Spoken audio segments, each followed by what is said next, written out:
Hello and welcome to the Daily Meal for Saturday, the 9th of July 2022. Today was match day, the first pre-season of the 2022-23 season.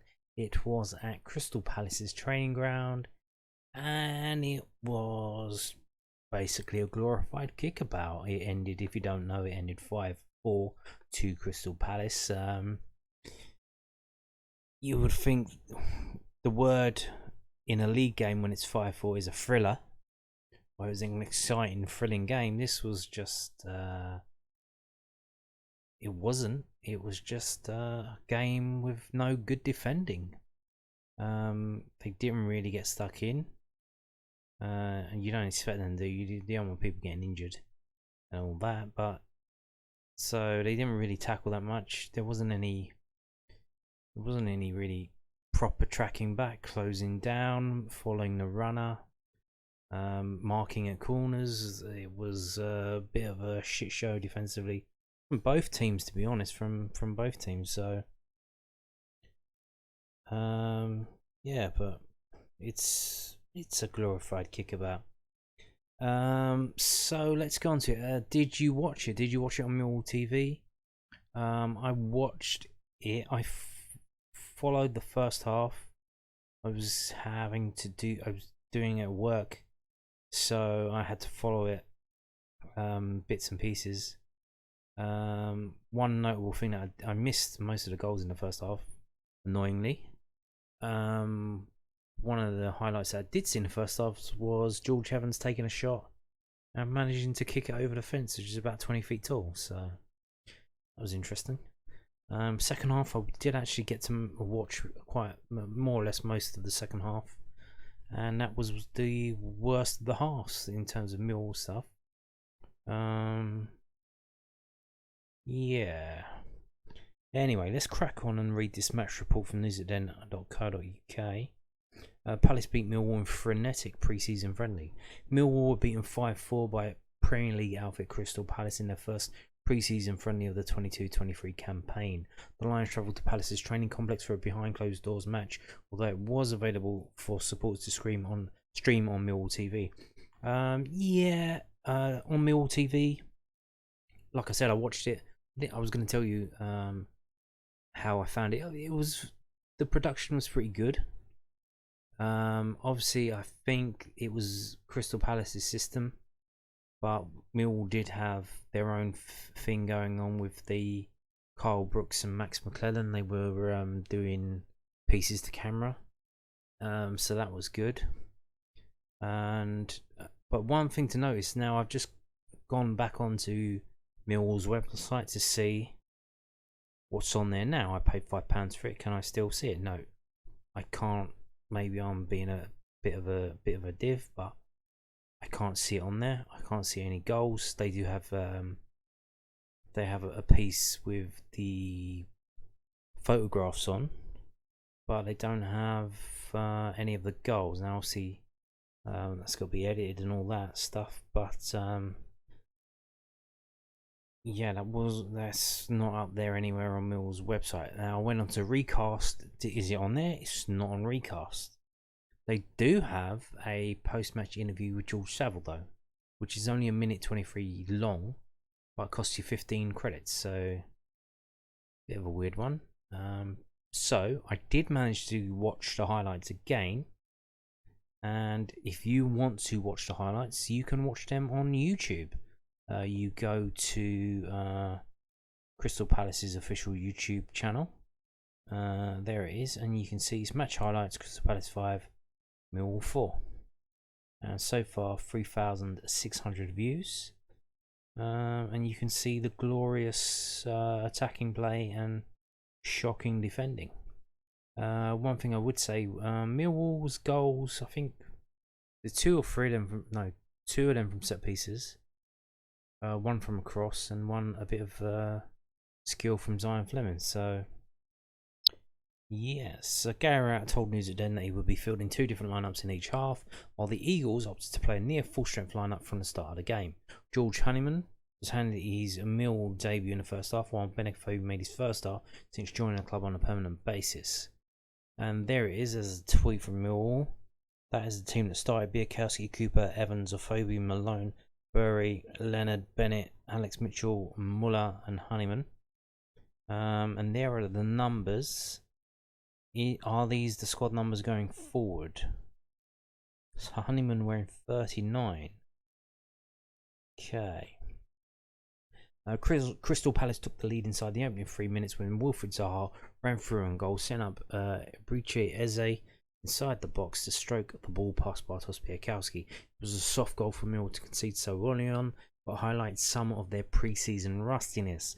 However, the Lions were keen to play on the front foot and struck back less than 2 minutes later from a corner. Jake Cooper flicked his header up in the air, allowing Benefobi to prod the ball into the net from point blank range. Yes, that was from a Scott Malone corner.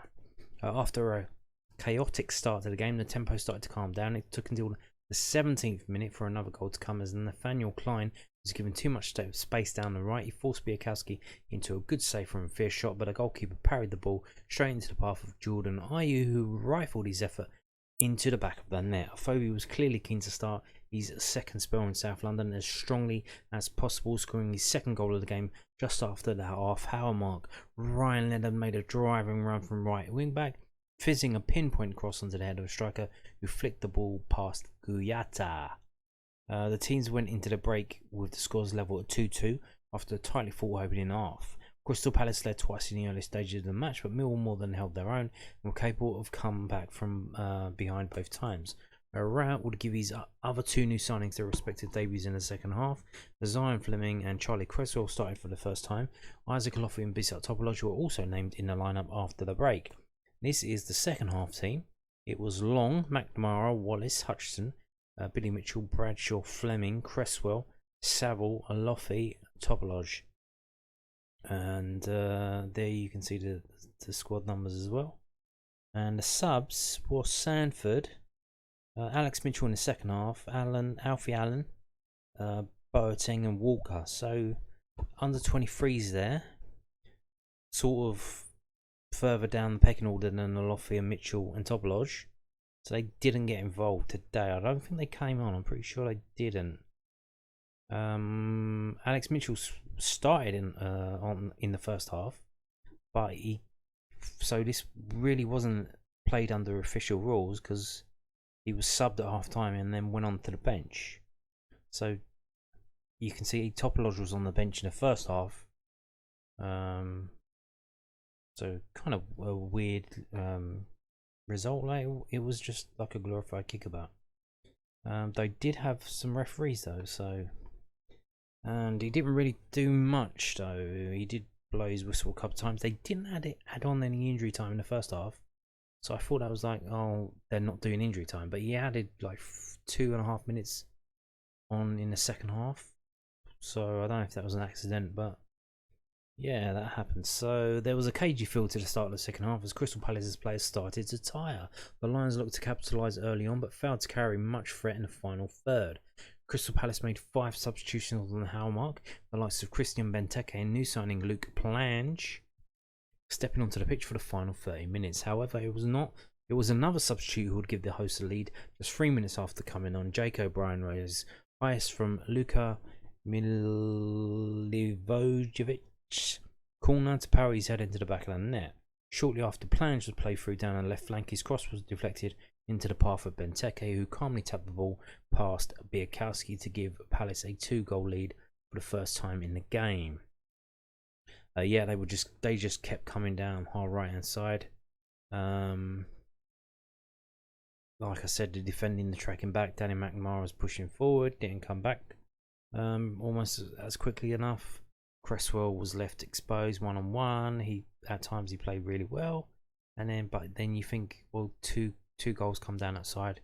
Crosses that he kind of half dealt with. He got stuck his leg in, but the cross managed to come through, hit his leg, deflect over, and then they scored from that. And then there was another one that come through him. So, but then other times he was absolutely brilliant. So,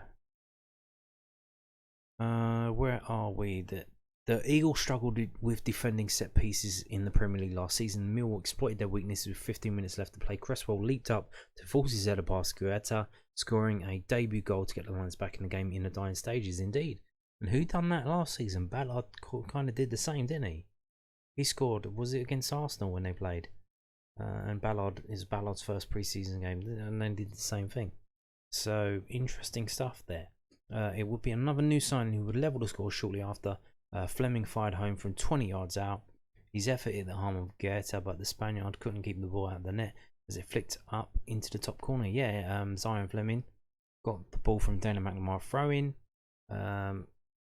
Took a touch, hit it around the player that was closing him down. Then the guy just kind of stopped him. Like I said, the closing down wasn't there from both sides. Defensive work, it wasn't a real.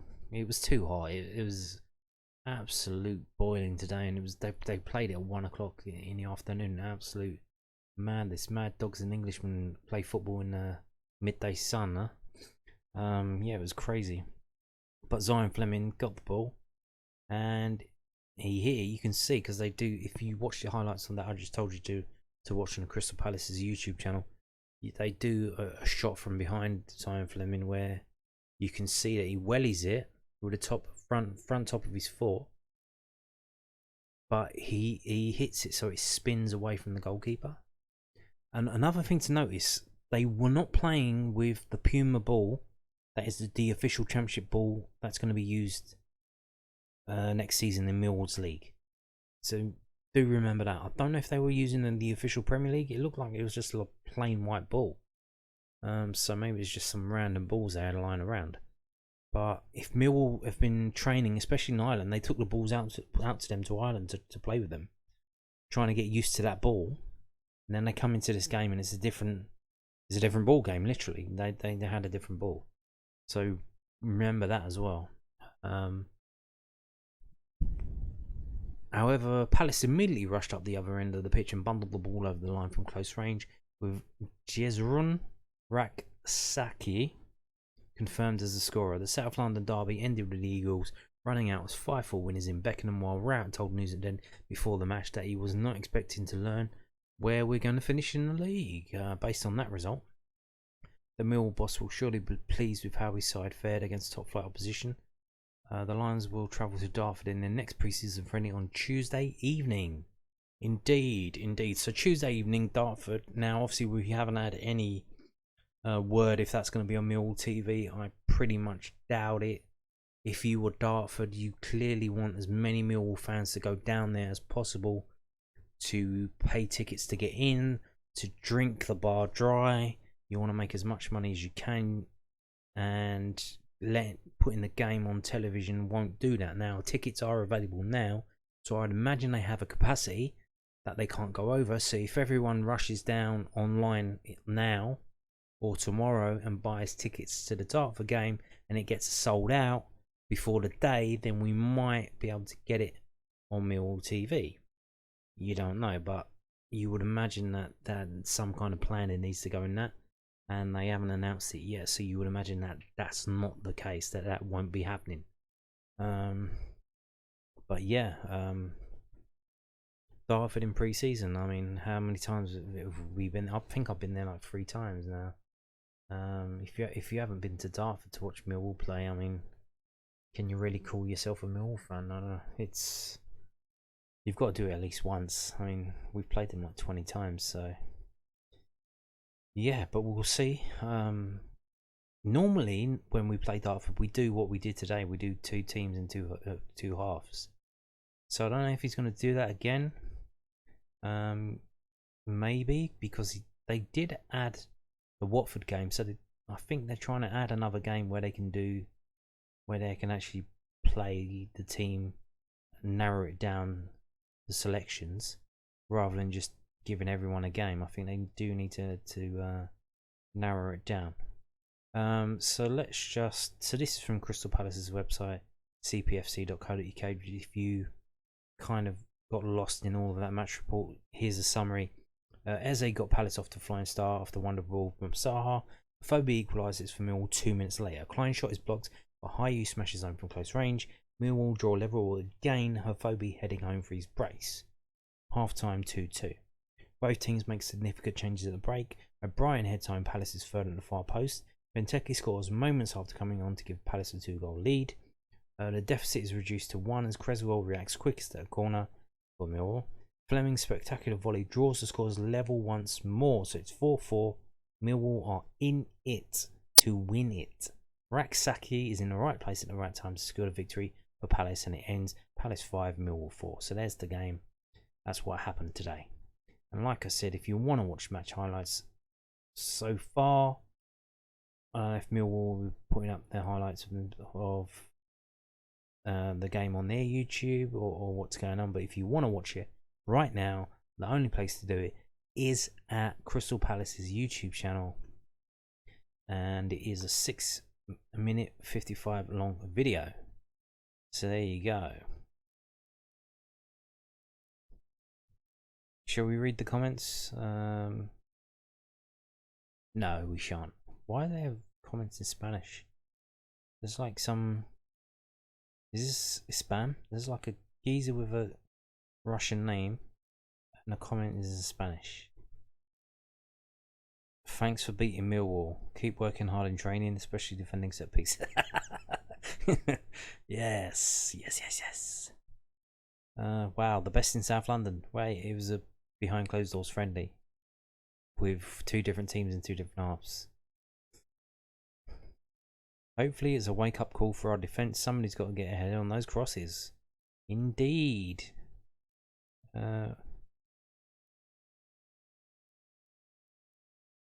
Our defence didn't look great. These are all Palace fans, so. Beating Millwall is all that matters. Today is a good day. Oh, there's 3 replies on there. Let's see. That should be a given. We shouldn't, and it's only pre-season. How tragic. Yeah, how tragic. And that's it for the comments. There you go. Yeah, that's it for today's video. Thank you for watching, and goodbye.